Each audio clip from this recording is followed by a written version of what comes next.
Hunger. It's the one thing standing between you and your fat loss goals. You're eating in a deficit, making great progress, and then suddenly you're craving everything in sight.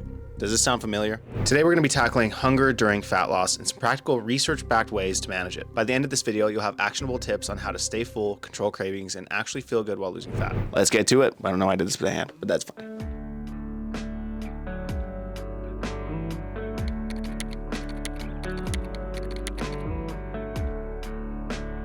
Being hungry during a fat loss phase is inevitable, but here's the deal. It doesn't have to be something that you can't manage. Hunger is the body's cue to take you out of the deficit environment to stop doing the thing that is causing inherent stress in the body. Today I want to tackle some practical, research-based ways to manage hunger during your fat loss phase. By the end of this video, we'll have practical ways on how to stay full, manage cravings, and successfully complete your fat loss. When you are in a deficit, it is important to understand some of the base mechanisms that happen during fat loss. When you're in a calorie deficit, your body's going to fight back. Your body doesn't necessarily want you to lose weight. It has all of this adipose tissue that's been a gift from the gods to you to make sure that you don't starve and that you can live a long, prosperous life. The issue with that is we have access to hyper-palatable, calorie-dense foods that are easily accessible that create an environment that it becomes really easy to overindulge in, having too many calories consistently day to day, leading to additional body fat. When you start a fat loss phase, this is generally what happens. The body will naturally start to increase hunger hormones like ghrelin and reduce satiety hormones like leptin. Now, there are a number of ways to combat this, and in today's video, we're going to take a deep dive in how to manage that. This is also why the idea of just eating less isn't necessarily the easiest strategy in the world. One of the biggest mistakes you run into is most people will eat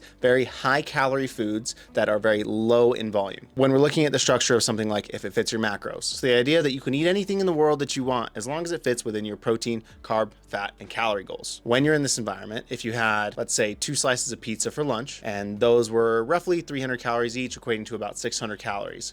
600 calories with 2 slices of pizza is going to be way less satiating than if you had the same quantity in rice, potatoes, chicken breast, salmon, tilapia, etc. When you have these hyperpalatable foods that are high in calorie and low in volume, generally within 30 minutes to an hour, you're going to be hungry again. If you just consumed 600 calories of pizza and in less than an hour you're hungry again, you're going to consume more calories. This endless cycle will continue to repeat itself until you pass the total maintenance calories you need in a given day. This leads to body fat gain and prevents you from living a healthy, comfortable life. So when you're making your food choices, you need to make sure you're looking at food from a volume aspect as well. We want high quality, nutrient dense foods that are low in calorie and high in volume. This is an extremely easy way to make sure that you are full and satisfied through the day, and this will reduce the likelihood of you going over your total calorie goals. So what kind of foods should you be consuming? According to research, these are the top 3 most satiating foods you can consume. Number 1 on this list is going to be boiled potatoes. I know you'd expect it to be a protein source, but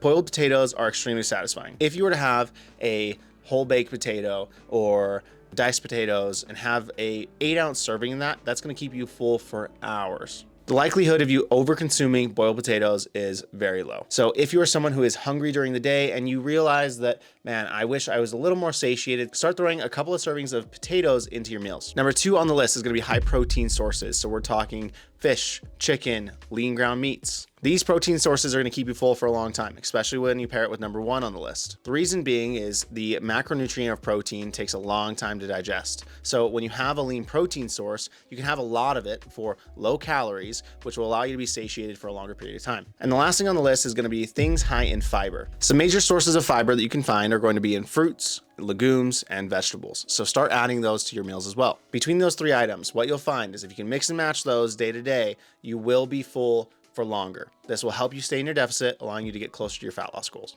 While we're on the topic, let's go ahead and take a good look at fiber. Fiber is one of your best friends during fat loss because it's going to slow digestion and generally it's going to keep you satiated for longer. For most women, I would focus on getting close to 25 grams of fiber a day, and for most men, I would shoot for closer to 35 grams. An easy thing to do if you don't know how much fiber you're getting is to track your total nutrition on a couple given days and take the average. If it's well below that, we got to kick those numbers up. It's going to keep you full. Another key issue that you find with people who are feeling less than satisfied during a fat loss phase, and they're always looking for what the next meal is going to be, is dehydration. Did you know that dehydration can actually make you feel hungrier? A general rule of thumb I live by when I'm in a calorie deficit is having water when I think I'm hungry, especially after a meal or within a few hours of the next meal. This will allow you to know whether you actually need a snack and you're hungry, or if you're either bored or just dissatisfied with the meal that you had.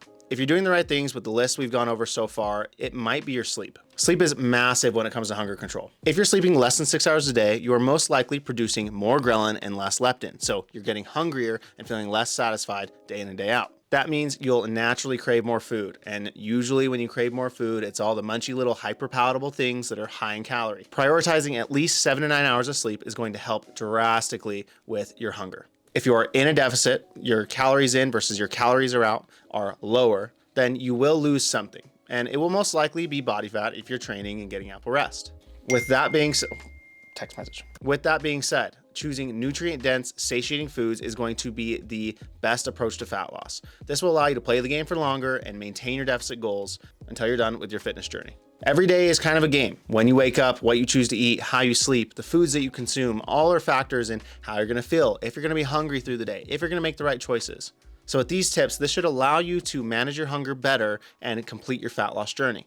So to recap, if you want to stay full during your fitness journey, you need to eat high volume, low calorie foods, prioritize lean protein, fiber, and vegetables, focus on being as well hydrated as possible so you can decipher whether you're hungry or thirsty, and lastly, get enough sleep to ensure that hormone regulation is in the proper place. The choices you make during your fat loss phase matter. As someone who's gone through 70 pounds of fat loss myself, the days that I struggled the most were the days where I ate low volume foods, I went out to eat a lot, I had drinks, or I had hyper palatable meals because they just didn't keep me very full. And on top of that, you just don't feel very good when you're consuming high processed foods versus something that's nutrient dense. If you like this video, hit that like button, go ahead and subscribe as well, and leave your questions in the comments below. It might even be the topic of our next video. Who knows? Well, I do because I'm making the videos, but you don't know. So leave a comment.